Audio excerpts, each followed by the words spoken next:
बातमी आहे संभाजीनगरमधून उष्णतेची लाट अजून महिनाभर असणार आहे। संभाजीनगरमध्ये सौम्य उष्माघाताचे रुग्ण आढळलेले आहेत। उष्णतेची लाट अजून महिनाभर असणार आहे। संभाजीनगरमध्ये सौम्य उष्माघाताचे 500 रुग्ण हे आढळलेले आहेत। संभाजीनगरमधील जिल्ह्यामध्ये 51 प्राथमिक आरोग्य केंद्रामध्ये स्वतंत्र उष्माघात कक्ष सुरू करण्यात आलेले आहेत।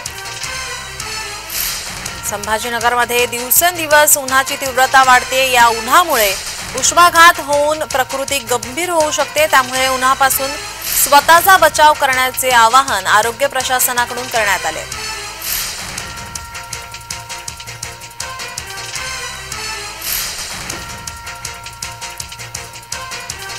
जिल्हा प्रशासनाकडून आरोग्य विभागाकडून जिल्हाभरामध्ये 51 प्राथमिक आरोग्य केंद्रांमध्ये स्वतंत्र उष्माघात कक्ष हे सुरू करण्यात आले आहे। महिनाभराच्या कालावधीमध्ये उष्माघाताचा एकही रुग्ण आढळला नाही। मात्र सौम्य लक्षणे असलेल्या 500 रुग्णांवर बाह्य रुग्ण सेवा विभागात उपचार करण्यात आले आहेत।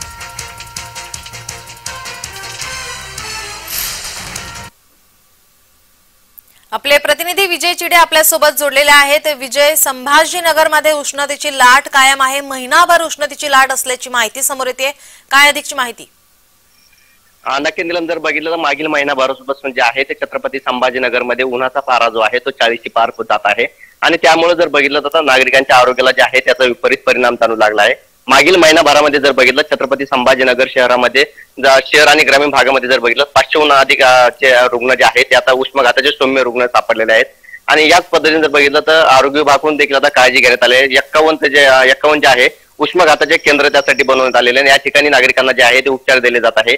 त्याच पद्धतीने जर बघितलं संपूर्ण जे उष्माघाताचे रुग्ण जे आहेत त्यांची प्रकृती जी आहे ती आता सध्या चांगली झाली असल्याची माहिती जी आहे ती आरोग्य विभागाने दिली आहे। त्याच पद्धतीने छत्रपती संभाजीनगरमध्ये आतापर्यंत जर बघितलं तर 2 रुग्ण जे आहेत ते आता उन्हामुळे त्यांचा मृत्यू झाल्याची माहिती देखील समोर आलेली आहे।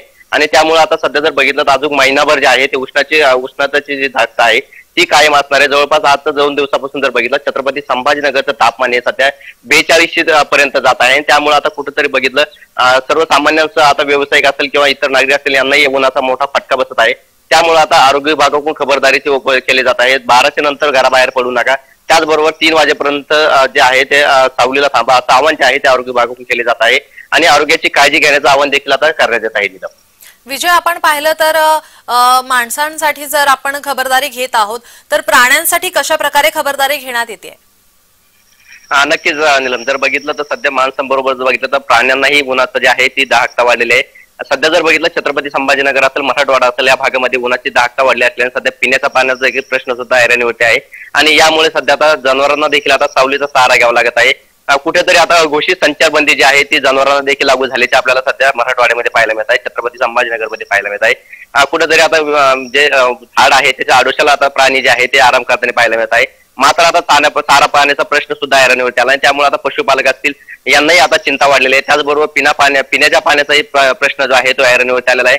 आणि आरोग्य विभागाकडून आता जनावरांची काळजी घेण्याचं आवाहन करण्यात आलं आहे। त्याचबरोबर जर बघितलं तर जे गुरं आहेत यांना आता काळजी घ्या असं आवाहन देखील करण्यात आलेलं आहे। धन्यवाद विजय, तुम्ही दिलेल्या सविस्तर माहितीसाठी।